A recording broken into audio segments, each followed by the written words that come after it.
Baru-baru ini, sebuah riset menemukan bahwa Korea Selatan memecahkan rekor angka kesuburan terendah di dunia. Laporan ini muncul kala sejumlah negara mendeteksi fenomena resesi seks. Dan apakah dampak dari fenomena ini? Simak ulasannya hanya di podcast radio.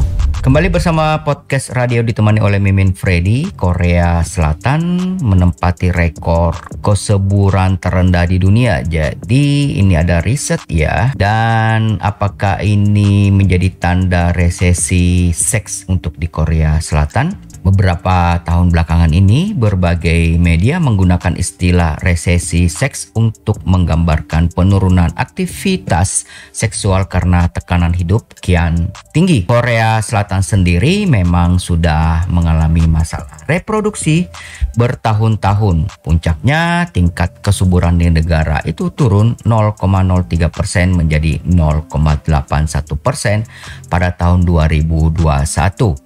Dan ini berdasarkan data pemerintah resmi. Angka ini dapat dari jumlah kelahiran per pasangan dibandingkan dengan keseluruhan populasi di Korea Selatan. Informasi ini disampaikan atau diberitakan di CNN. Salah satu media online-nya menerbitkan ini untuk menjaga kestabilan populasi. Satu negara harus memiliki tingkat kesuburan 2,1% ini standarnya. Angka kelahiran di Korea Selatan sendiri sudah terpantau kian turun sejak tahun 2015. Tren penurunan itu terus terjadi di tahun-tahun selanjutnya.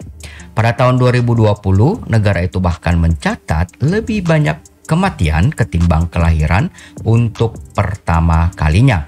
Ini membuat jumlah penduduk negara itu semakin menyusut.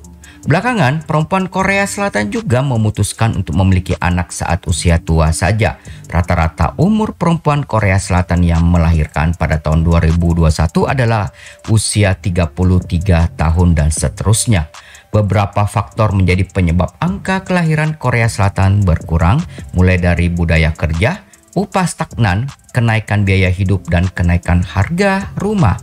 Kebanyakan perempuan di Korea Selatan mengatakan mereka tidak memiliki waktu, tidak memiliki uang, dan kapasitas emosional untuk berkencan. The Conversation melaporkan masyarakat muda Korsel juga saat ini disebut-sebut sebagai generasi sampo. Ucapan ini merujuk pada generasi yang telah menyerah akan 3 hal, yakni berkencan, menikah, dan punya anak.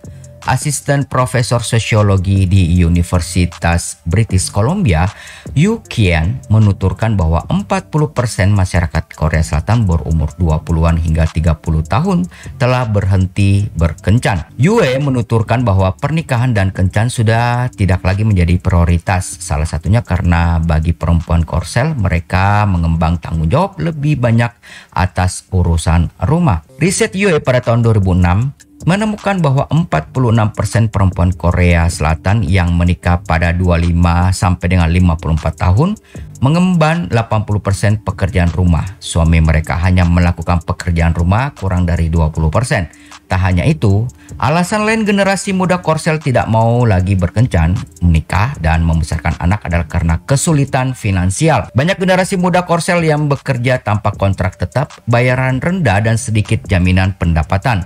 Korea Selatan juga memiliki budaya jam kerja yang panjang. Pemerintah Korsel sendiri telah menerapkan sejumlah kebijakan untuk mengatasi angka kesuburan yang menurun. Salah satu kebijakan adalah mengizinkan pasangan mengambil cuti waktu yang sama pun memperlama cuti berbayar untuk ayah.